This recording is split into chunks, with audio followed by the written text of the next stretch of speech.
Welcome back to the Monday Sit Down. Today we'll concentrate solely on Artur Beterbiev's systematic destruction of Callum Smith.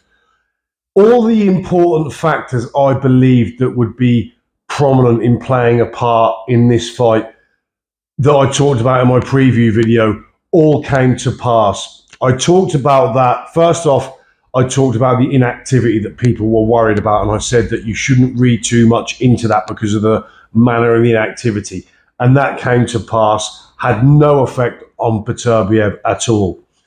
I also said that people's view of the yard fight, that Beterbiev had grown old and lost a yard, to use a football term, slowed down. I disagreed with that, and I said, no, I thought Beterbiev was just as good. Anthony Yarde just gave a fantastic performance and provided a really stiff, solid opposition. That was also true. Beterbiev has not slowed down. He doesn't look aged. He doesn't look any less of the fighter that he did 2, 3, 4, 5 years ago.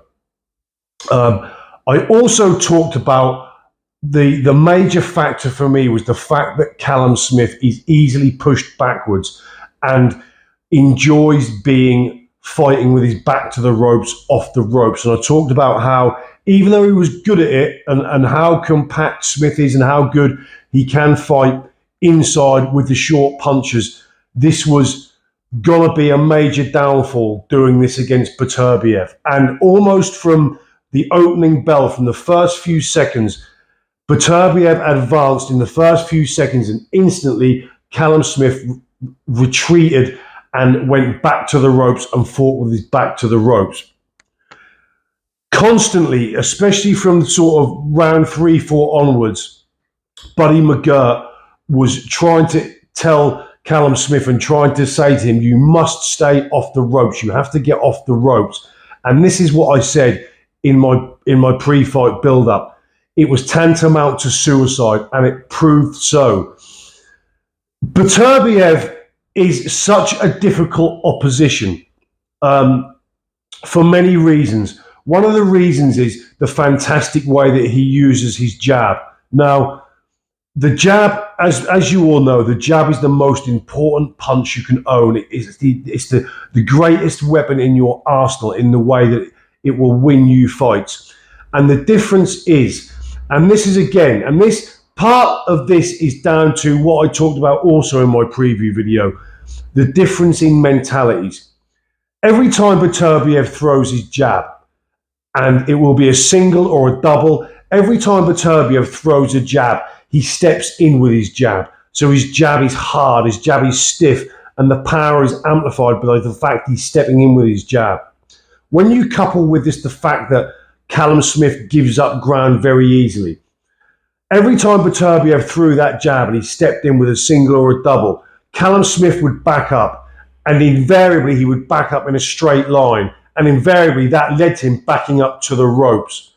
So every time Callum Smith threw his jab, he would step in occasionally, but the majority of the time when Callum Smith threw his own jab, Callum Smith would throw his jab while stepping back, or throw the jab and then retreat a step or two, which again invited the pressure on from Beterbiev. Beterbiev is so effective because, in a sense, from a technical point of view, a lot of the shots he throws are technically arm punches, which mean they're just thrown from where the arm connects to the body. So they're just from the arm. That you're not set and there's no force being generated that way. But when Beterbiev, someone like that, has mastered it's almost freakish. He's mastered how to throw the perfect arm punch. And because you throw an arm punch, because they're not thrown from the body and you don't need to set your feet, it means that you can throw arm punch combinations almost without having to have your feet set, which means you can throw them almost at any time from anywhere. And he throws them and they have force. And this is evidence on how powerful a man Beterbiev is, that even throwing arm shots, they're still hurtful. Everything he throws is hurtful. I also talked about in my preview that Beterbiev is so difficult because even when he's not throwing punches, he's applying pressure, meaning that every bit of footwork and every bit of movement and every angle and every look he gives you from the outside while not throwing punches, it's done with destruction in mind, meaning that every time he moves his feet and every look he gives, what comes off that is going to be an offense. It's going to be something destructive and offensive. And this is the difference, and this is what I couldn't put across importantly enough, but the difference between a genuine killer and someone who is not. Every time Callum Smith advanced with anything meaningful and everything hurtful that Callum Smith threw, to do that took a cognitive process, which means it could never be sustained, because it was always something that had to be thought about. And like I said, it's a cognitive process first. So it's never, Beterbiev, that's his default setting. Everything is done with lethal intent. Callum Smith, everything is not done with lethal intent. With Callum Smith, at least 50% or a majority of what he does is done with self-preservation in mind, not with destruction in mind. And this is the difference, and this is what played out. From about round 3, Callum Smith's face was a mess already, and every time Callum Smith went to the corner, there was a look of, how can I say it? There was not a look of someone who looked like they were gonna win the fight. There was a look of someone who looked like they were on the wrong end of a systematic beating in a fight, and that's how it played out. Buddy McGirt also said to Callum Smith on numerous occasions, he pleaded with him in the corner to forget headhunting. Beterbiev's defense is deceptively good. Yes, he's susceptible to the hooks now and again, but he uses his feet in such a way, and he uses his high guard in such a way that you only have a certain amount of success to the head with Beterbiev. And Buddy McGirt was insisting him to go to the body, and he did, but Callum Smith would throw one hook to the body, and then he would go 5 or 6 shots to the head. Not in the immediate, but he would do it over the course of the round. So he might throw one shot to the body, but his next 8 to 10 shots were straight rights and left hooks to the head. Now, you want to go predominantly to the body. This is what McGirt saw. So Callum Smith didn't help himself in that he still favoured the head, even though Buddy McGirt was pleading to him to go to the body. Beterbiev he's got a system worked out which is superb. If you have success against Beterbiev, Beterbiev charges you every time you hit him. You pay a bill for having success against Beterbiev, because every bit of success you have against Beterbiev, and again, I talked about this in the yard fight, every time you will have success, and every time it looks like you are going to get on top because you managed to land 2s or 3s, Beterbiev makes you pay a bill, because in return you will get an onslaught and you will get punished. And this also makes a fighter, most fighters, it makes them second guess their attacks, because they know that every attack they have, every success they have, and this, I talked about this against the Yard fight, every time Yard had success and every time you thought there might be a shift and that Yard might be getting on top, he got charged. He paid the bill. Beterbiev made him pay the bill by coming back harder and faster and causing more damage. And every time Callum Smith had success with 2s and 3s, Beterbiev made him pay by coming back harder and faster and causing more damage. And when we talk about levels, I think a lot of people get misunderstood when we talk about levels, that we're talking about levels of technical ability, levels of power. We are, but we're also talking about levels of mentality. Some mentalities are just harder. Some mentalities will go harder. Some mentalities will take more risks, because some mentalities are just stronger. And that's the difference. When we talk about the killers and the non-killers, and we talk about levels, the levels aren't just technical and physical. The levels are mental as well.